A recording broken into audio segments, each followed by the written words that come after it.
Hi. So today we'll be going through a demonstration of how you can simulate flow in flow in a mixing tank using SankhyaSutra Taral. So the case that I've chosen is for a single Rushton impeller placed inside a cylindrical tank, and the impeller is rotating at a angular speed of 250 rpm. So the geometry that we'll be using looks uh, as shown in the slide here. The diameter of the cylindrical tank is 150 millimeters, and the diameter of the impeller itself is 50 millimeters. Each impeller blade has a thickness of 4 millimeters and a blade width of 10 millimeters. And the cylindrical tank has four baffles uh, distributed every 90 degrees. So what we will do is for our boundary conditions, since we want to simulate the rotation of the impeller shaft and the impeller itself, we'll apply a no slip moving wall condition to these surfaces, and we'll apply a simple no slip wall condition to the tank walls. And the material that we will be simulating is water at room temperature. So our total simulation time will be for 2.5 seconds, and the approximate Reynolds number that we'll get for these parameters is 2300. So to perform a simulation with SankhyaSutra Taral, what you need to do is navigate to the SankhyaSutra Taral web page, which you can access by typing in this URL. So once you're uh, at the login page, you can enter the credentials that you've been given and click login. And if, let's say, you've logged in from some other place, then you will be shown a message like this, which says that there are multiple logins active right now. So once you log in successfully, you'll be directed to your dashboard. So the dashboard is where all of your past and current projects will be displayed and can be accessed from. So as a new user, you'll have an empty dashboard, and there are two ways that you can follow to create a new project. So one is by loading something called a template, which is basically a pre-created project that probably the admin of your group or someone has created. And to save any of these templates as your own personal project, what you can do is click on this save template as project button. For our case, what we will do is create a blank project, and then we'll populate all the details that we need. So for to do this, you can click on the new project button, give your project an appropriate title. I will say it's a mixing tank simulation, and in the description, I'll say that I'm using a single Rushton impeller with an angular velocity of 250 rpm, angular speed. So once I click the create project button, my new project gets added into my dashboard, and I can access this project by clicking on this open in workspace button. So once you click on the open in workspace button link, you will be redirected to the project's workspace. Now each project's workspace will have two main tabs. One is the main screen where you do all the simulation setup, and the other one is the post processing tab where you can basically process all your simulation data that you've generated. So to get started, what we'll do is import a pre-created geometry that I have. So to add a geometry, if you want to import, or the other option is to create some basic shapes, you can click on the plus button next to geometry. Since we already have our geometry, we'll click on this import button, and we'll go select the geometry that we want to import. So I want to import this bioreactor with patches STL file. So I'll click on that, and it basically gets added in the pipeline for import. So once you are ready to import, you can click on this import file or apply button, and it will upload your geometry to the system where you are going to run your simulation. So to the server. Depending on your internet speed, you might experience slow loading, or it might even be instantaneous. So one very nifty feature that we have is whenever you upload an STL file, the GUI will automatically check whether your geometry satisfies all the conditions that are required or required to perform a SankhyaSutra Taral simulation without any errors. Um, One of the basic conditions is that your geometry has to be watertight. Otherwise, what might happen is that when you simulate the flow of fluid, if there are any holes, then fluid might leak out of those holes, and your solution will be unphysical. In this case, I chose to import a geometry that looks like it has a hole in it, but in actuality, it doesn't, because I've made some specific changes, and I've tested this geometry and verified that it doesn't have any leaks. But just for the sake of demonstration, you might have uh, a geometry like this which doesn't actually have some holes. It will have something like boundary edges or maybe some non-manifold edges that are being caught by the quality checker. So if this message is being shown to you, then you should definitely go back and check your STL file. So once you've imported your STL file, what you can do is for the grid generation, you can assign a specific cell size for all your patches, STL patches that you've imported. So in this case, I have two patches. The first one is the surface that includes the tank walls and the baffles, and the second one is the impeller and the shaft. So I can assign a specific cell size to any of these. So to do that, I can enable this set resolution radio button and then set a resolution that I require. So just for example, we'll use a resolution of 0.5 meters. So this means that the cell sizes will be 0.5 meters adjacent to the impeller and impeller shaft surfaces. So once I click on this apply, you'll notice that the tick button turned blue. So this indicates that you've set a patch resolution for this patch. And if I disable the patch resolution and save again, you'll see that it went back to gray. So once you're you can repeat this patch resolution application for all the patches that you have, or you can leave all of them blank. Since we're doing a single resolution simulation, instead of assigning a patch resolution, we'll assign a project level resolution at the end. So once you're done with your geometry import and assigning of all the patch resolutions and stuff, the next thing to do is define all the regions that are expected in your simulation or in your system. So a region is basically any disjoint volume within the simulation domain. So in our case, we have three regions. One is outside the walls of the tank. The second one is internal to the walls of the tank, but outside the surface of the impeller. And the third one is internal to the impeller and the shaft. So we can set our regions by adding as many regions as you want using this plus button. So for the outside region, you select a point. Well, basically to define any region, you have to select a point that lies within that region. So I can select anything that is outside of the walls of the cylindrical tank.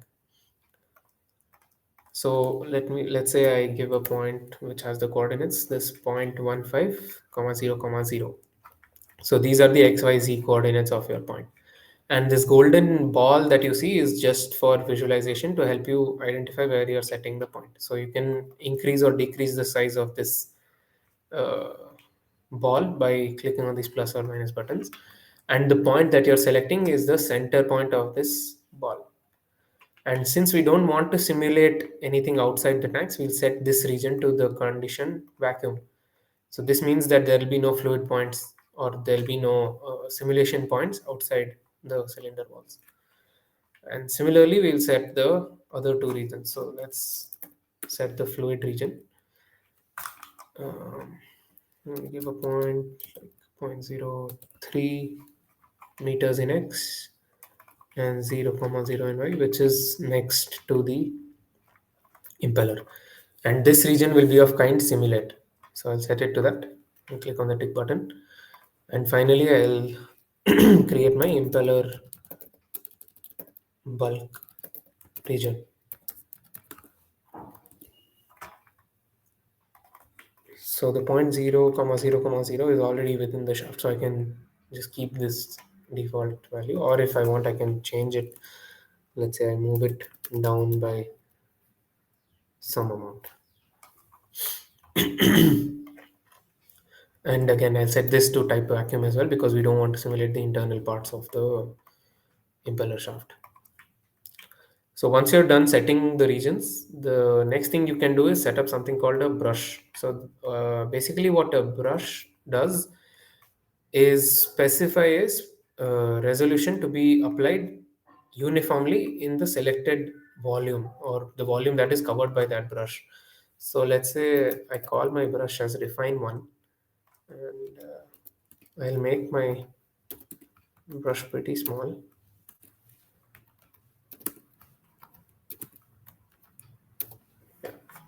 So the brush is actually internal to the cylindrical tank.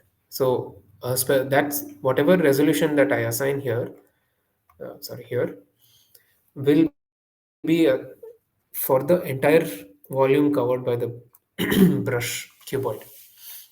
In my case, since it's a single resolution simulation, I don't really need a brush, but to in the cases where you want any localized refinements or anything like that, you can use this feature. So once you're done with all these parameters for the brush, you can click on apply and it will add the brush to your list. You can add multiple brushes for every simulation. There is no restriction to the number of brushes that you need to have or you can have. So since I don't need it, I can delete also this brush. So I click on the delete icon and then get that pop-up message for confirmation. So once I've confirmed, it's deleted. So the next thing to do is assign your material properties. Like I said, we'll be using water for our simulation here, mixing simulation. So there are these two default materials that have been defined for my user. I can use these by simply selecting on the name, clicking on the name and selecting them and clicking on this apply button. So it will get applied to my project here. It will get added to my project. So I have the water material in my project now. So in case I want custom material, what I can do is click on this plus button next to custom material and add all the parameters that define the material properties. So the density, viscosities, and the molar mass. And once this is done, this blue tick button will get enabled and you can click apply and the material will get added to your project. So we'll use this default material water. And once you're done with the material, the next thing to do is add your initial and boundary conditions. So I'll initialize my simulation with a still fluid for the fluid region. So this region will contain all the regions that you've defined as simulate type. So you can choose, if you have multiple regions, then you can choose which region to apply this initial condition to. And you can have different initial conditions for different simulate regions. So I'll set a initial condition of 1 atmosphere, 0 velocities in the XYZ direction, and uh, temperature of 293 Kelvin. So once I click on the tick button, my initial condition gets added to my project. And for the boundary conditions, so whenever you import or create geometry, the GUI will automatically populate the list of boundary conditions that you need to add based on the number of patches that you have for your geometry. So in this case, I had 2 patches and it has automatically created these 2 boundary condition items for my 2 patches. So you need to keep in mind that you need each patch that you import should have a boundary condition assigned to it. So for my tank walls, I said we'll use a simple no slip condition. So this is the wall boundary condition here. And for the from and to regions, the rule of thumb is that let's say you are applying your boundary condition to this surface and your fluid region is actually internal to the surface. So the from to regions define where the boundary points will be generated. So in this case, we want our boundary points to be generated towards the inside of the cylinder walls.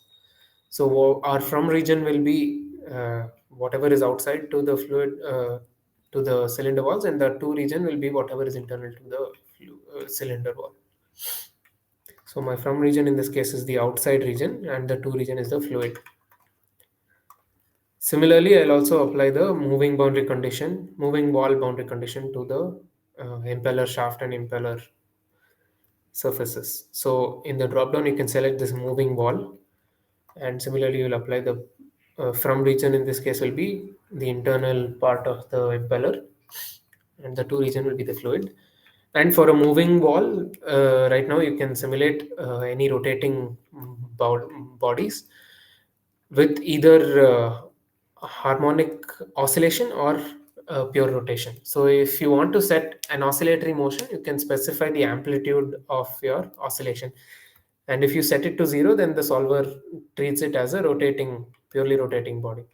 And here you set the angular speed in radian per second, which is about 4.16 for the RPM that I have. The next thing to do is set the center and axis of rotation. So the center of rotation for me is let's say it's this point 0 comma 0 comma 0, which is like at the center of the impeller shaft, and my axis of rotation is along the z axis.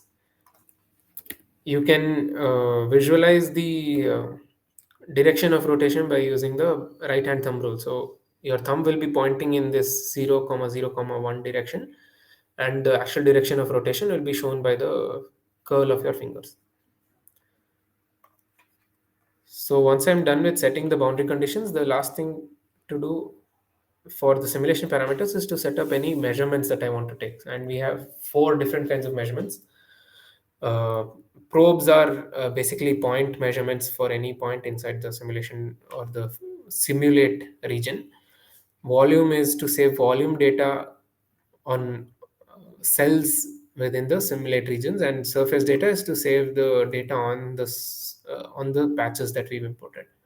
So for this case, I'll enable, let's say, a probe called P1. I can choose the quantities that I wish to save. So in this case, I'll have density, pressure, temperature, and the three components of velocity. And to basically set the probe, what I can do is give the XYZ coordinates. So let's say I'm setting my probe at 0.03, 0.03, which should be, yes, it's somewhere here next to the impeller. And let's put it in the plane of rotation. Sorry. Yeah. So now it's at along the center of the impeller disc. And this precision value will govern the number of decimal places that you get in your output. And the gap time basically refers to the interval between each measurement sample that you take. So let's say we want to set a gap time of 1 millisecond. So I can enter 1e minus 3 here. And if you enable this start stop time, what you can do is set the starting and ending times for your measurement. So you might not want to take the initial transient phase of your measurement. You might want to start at, let's say, 1 second after the start of the simulation and end maybe at the 2 second mark. So what you can do here is set this to 1 and this to 2, and then click save. Similarly, I'll also add a volume measurement. Let me call it as wall. And here I'll save only, let's say, pressure and density, or let's say pressure, density, and velocity.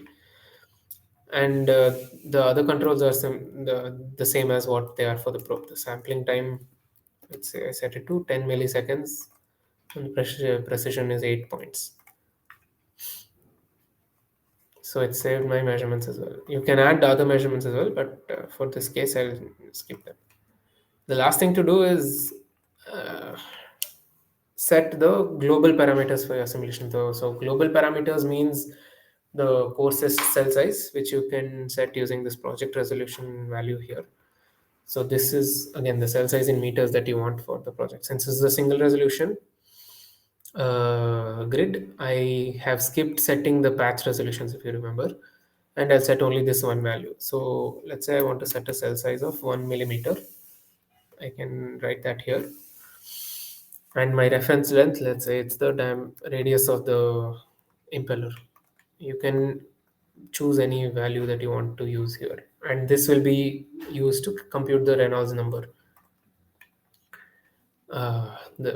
The next thing is to set the total simulation time. So like I said, we'll run the simulation for 2.5 seconds of physical time, and that is the value you enter here. And since this is a simulation being submitted on a high performance cluster, you have to give the resource allocation or resource requirements that you want. So let's say we want to use 128 cores for a total of 12 hours. This is what the solver will ask from the HPC. So keep in mind that this 12 hours is a relatively arbitrary number. It doesn't have to be 12 hours. So your 2.5 seconds of simulation may take anywhere like 1 hour, or it might take 24 hours, depending on the uh, actual number of grid points that you have. So if you have an estimate of the number of grid points, then it will be easy to calculate the wall time that you must give. So once you're satisfied with all this, the last thing to do is set something called the restart gap. So a restart is basically any point in the simulation where you save the entire state of the simulation so that you can use it as an initial condition for the next initialization. So let's say you are running a simulation for 2.5 seconds, but at some point, let's say at 1.2 seconds, your simulation got killed for some reason, because maybe the node went down or something like that happened. So if you saved a restart, let's say every zero point 0.5 seconds, then instead of having to start from zero, you can instead start from the 1 second mark. So choosing the restart gap is again, this is also arbitrary, and you should basically choose a value that lets you have sufficient backup without overpowering the or delaying the actual simulation process, because it takes time to write and read these restart files. So once you're satisfied with all these, you can click on this tick button to save these settings. And with this generate button, what you can do is generate the input script that will be sent to the solver for uh, simulation. So whenever you click on generate, or when you click on that launch button, uh, a pre-submission check will be done to ensure the sanity of all the inputs that you've given. So if you get, let's say, an error in the pre-submission check, it will indicate where the error is, so you can go and rectify that. So once I've generated the input script, I can go have a look at it here. This is just basically to ensure that all the values that you set are that you input are being set correctly for simulation. So once you're satisfied with that, you can come to this simulation dialog box and click on this launch button. So this will submit a simulation job to your cluster. And you see the job status went from not run to running. And when you submit a job, if there aren't enough resources available as per the request that you made, the allocation request that you made, then your job will be in queue, and the same will be reflected in the job status. So once your simulation is started running, you can monitor the progress using two things. One is the solver log, where you can also find details on all the geometry imported, all the boundary conditions that you added, and all these kind of things. And as and when a specific number of iterations are done, it will keep printing one line saying that these many iterations have been done, and it took this much wall time to do these iterations. Another thing that you can do is go to this monitor plots section, where any probes that you set up in your measurement file. So here I set up probe P1, so that will show up in your monitor plots. So you can use this as a simulation monitor as well. You'll have one separate XY plot for each quantity that you've set. So here I have density, pressure, temperature, and the three velocity components. So each of these will be plotted against time, so you can see the evolution. So once, let's say you've finished the simulation, or even in between or during the simulation, you want to look at some volume data and see how things are there. So what you can do is go to this post-processing tab and create any post-processing job that you want. So for now we have the option to create slices, which basically takes volume data and slices it along a plane. So to create a slice, what you can do is click on this plus button, give the slice a name, let's call it slice X, give the details of the plane that you want your slice to be at. So in this case, I'll make it normal to the X plane, and give the resource allocation requirements for this post processing job. So a job will be submitted to your cluster to perform the slicing operation. And this start and end frame basically governs the uh, iteration of volume data which you want to slice. So if let's say you have some 250 frames of volume data that were generated, so what you can do is, instead of starting from 0 and going all the way to 250, if you're interested in, let's say, seeing only the initial part, then you can say 0 to 50. Or if you're interested only in the last part, then you can say 200 to 250.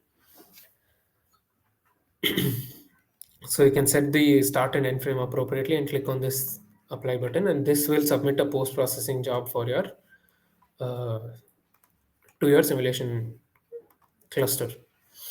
Similarly, you can also generate some contours on surfaces, or you can extract line plots from your volume slice or surface data. So your interface will look something like this for your line plot. So you select the type of source, and this will be volume slice or surface, and this actual source will be the specific measurement or post processed item that you want to select. So I've already created uh, another case that has run for some time, which has some post processing with it. So I'll share you that.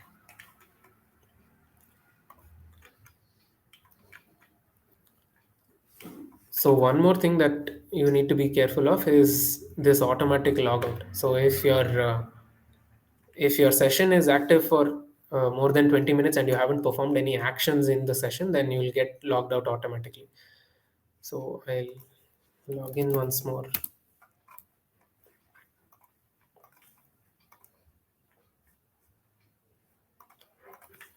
Yeah.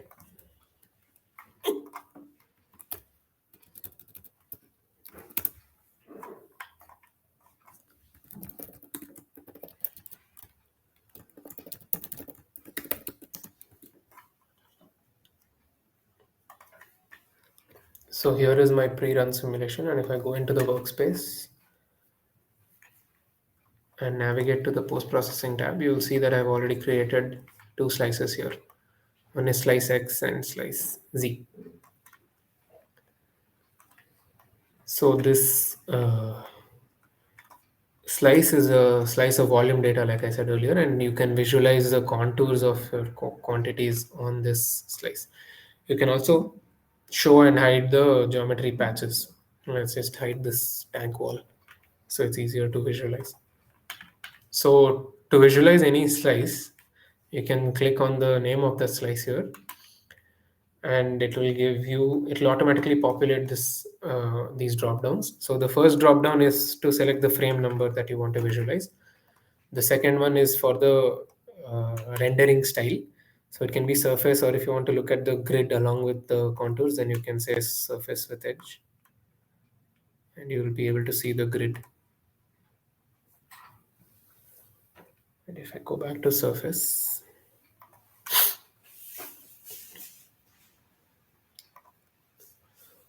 and you can choose choose from a preset list of color maps. So let's say I choose warm to cool, and I want to color my contours by pressure, or let's say velocity X. So you'll see that my contours have gotten colored. Since it's the initial time step, you don't have a lot of detail. But if you go to a further point in time, let's say 10th frame, you'll see that it's starting to diffuse. So the propeller motion has started now. So in a similar manner, you can visualize the other post processing items as well. And in case you want to download your simulation data, what you can do is um, go back to your go back to the main screen, and here under simulation you have this download option. So you can click on this button, and then you can select what data it is that you want to download. So you can either select them independently, and if the data size is very large, then you will get a warning saying that the data size is very large and whether you want to continue. So here I can either select one by one or select all, and once you click download, a zip file will be downloaded to your local machine. And you can use you can use the downloaded data to basically process it separately on your own using some third party tools like paraview or something like that. All the data that is generated is readable by paraview. Specifically, we have tested it. So all the data is in VTK format, the volume, slice data, and all these things. And all your probe data or any line plot data will be in CSV format. You can also load these directly in Python and visualize them. So this covers our demonstration of fluid mixing inside a cylindrical tank. I hope it's been informative. Thank you very much.